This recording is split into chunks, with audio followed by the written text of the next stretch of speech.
میں وہاں جا رہا ہوں جہاں تو بھی نہیں جا سکتا۔ جبرائیل تیرا کوئی پیغام ہے تو بتا تاکہ میں رب کی بارگاہ تک پہنچا دوں۔ اللہ تعالیٰ خود قرآن میں فرماتا ہے اِنَّکَ أَرْسَلْنَاكَ شَاہِدًا، اے حبیب ہم نے آپ کو مشاہدہ فرمانے والا بنا کر بھیجا۔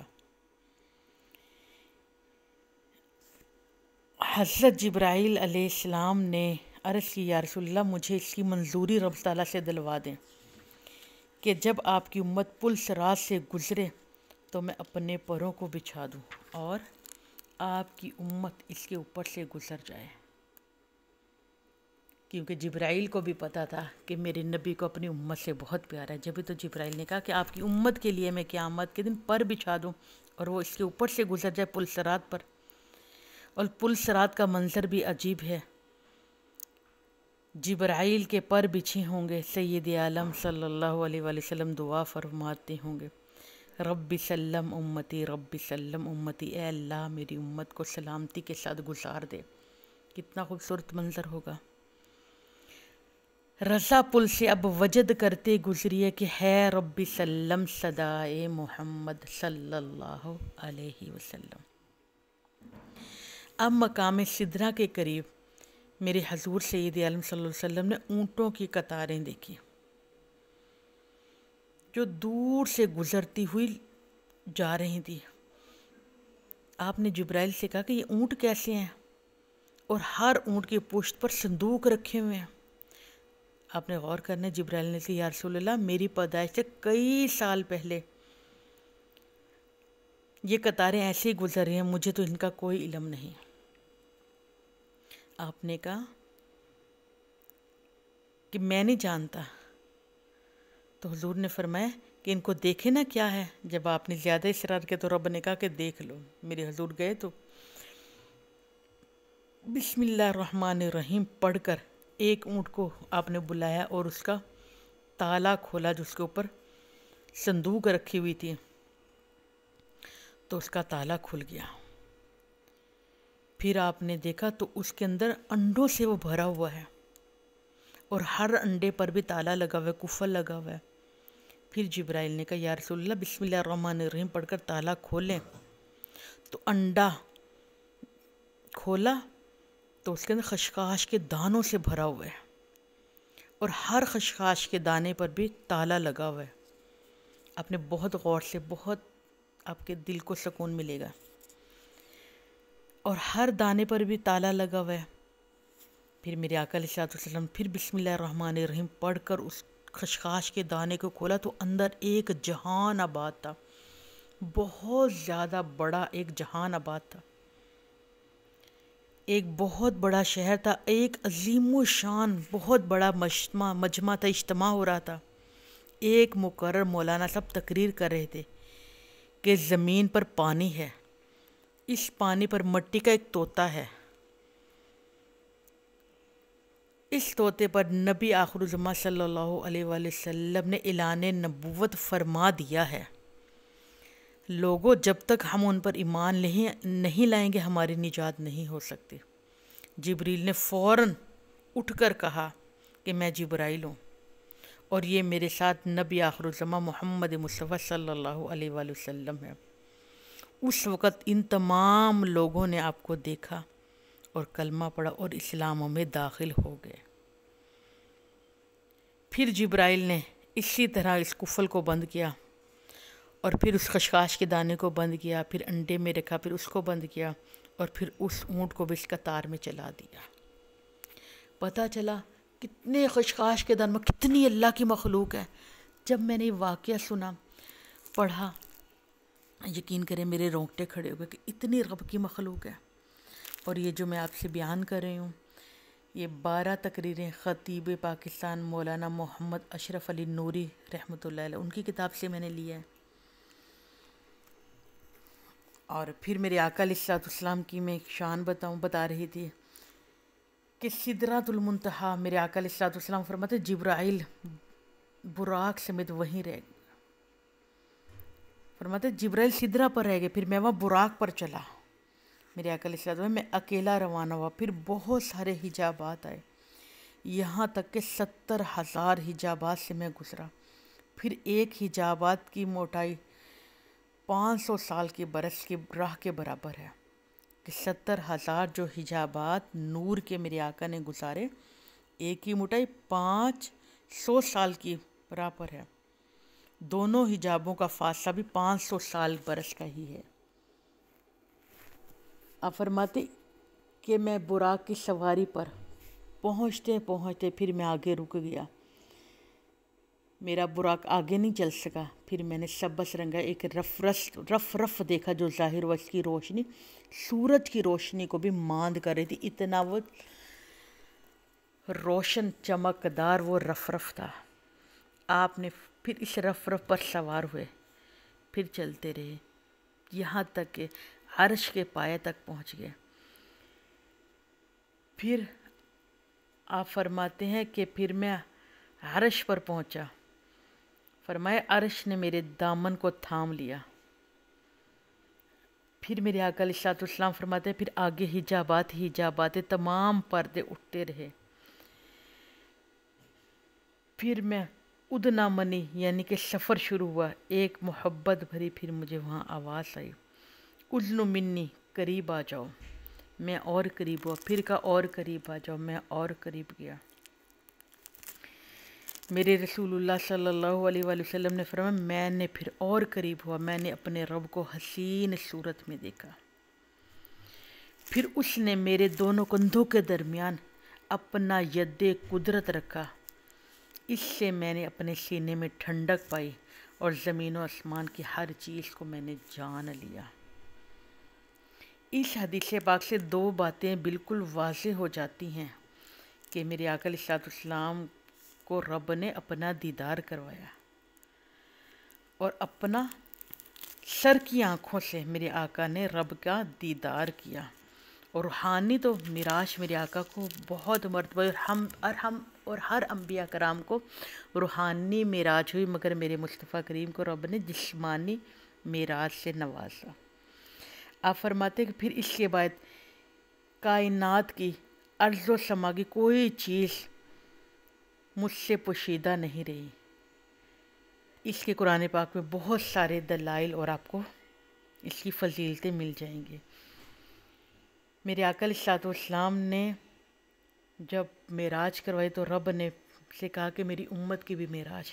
پھر اللہ نے امت کی معراج کے لیے بھی کہا کہ تیری امت نماز پڑھے گی، الصلاۃ معراج المومنین، نماز مومن کے لیے معراج ہے۔ 50 نمازیں اور 6 مہینے کے روزے عطا فرما دیے۔ حضور سید عالم صلی اللہ علیہ وآلہ وسلم جب یہ تحفے لے کر آئے تو راستے میں موسیٰ علیہ السلام کھڑے تھے۔ انہوں نے عرض کی کہ آپ کی امت اتنی نمازیں نہیں پڑھ سکتی کیونکہ میں انہیں دیکھ چکا ہوں، اب واپس جائیں کم کرا کر آئے۔ میرے حضور بارگاہ الہی میں پہنچے، 5 معاف ہوگی، واپس آئے۔ پھر موسیٰ علیہ السلام نے کہا ابھی بہت زیادہ، پھر جائیے۔ جاتے رہے آتے رہے، جاتے رہے آتے رہے، 5 کم ہوتی رہی، آخر 5 رہ گئی اور 1 ماہ کے روزے۔ اللہ رب العزت نے ارشاد فرمایا اے حبیب یہ خیال نہ کرنا کہ نمازیں کم کی گئی ہیں تو ثواب بھی کم کر دیا، جو 5 پڑھے گا ثواب 50 کا ملے گا۔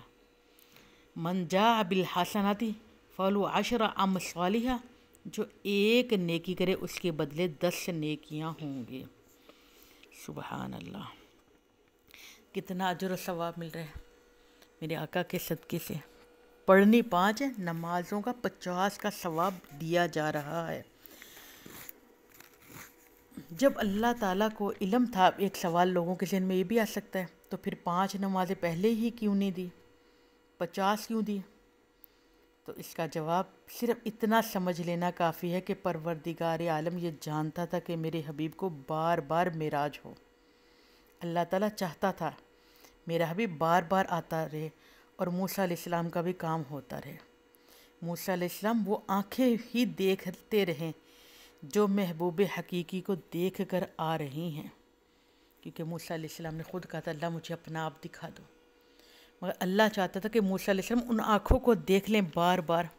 ایک پنجابی شاعر نے بھی کیا خوب کمال کہا،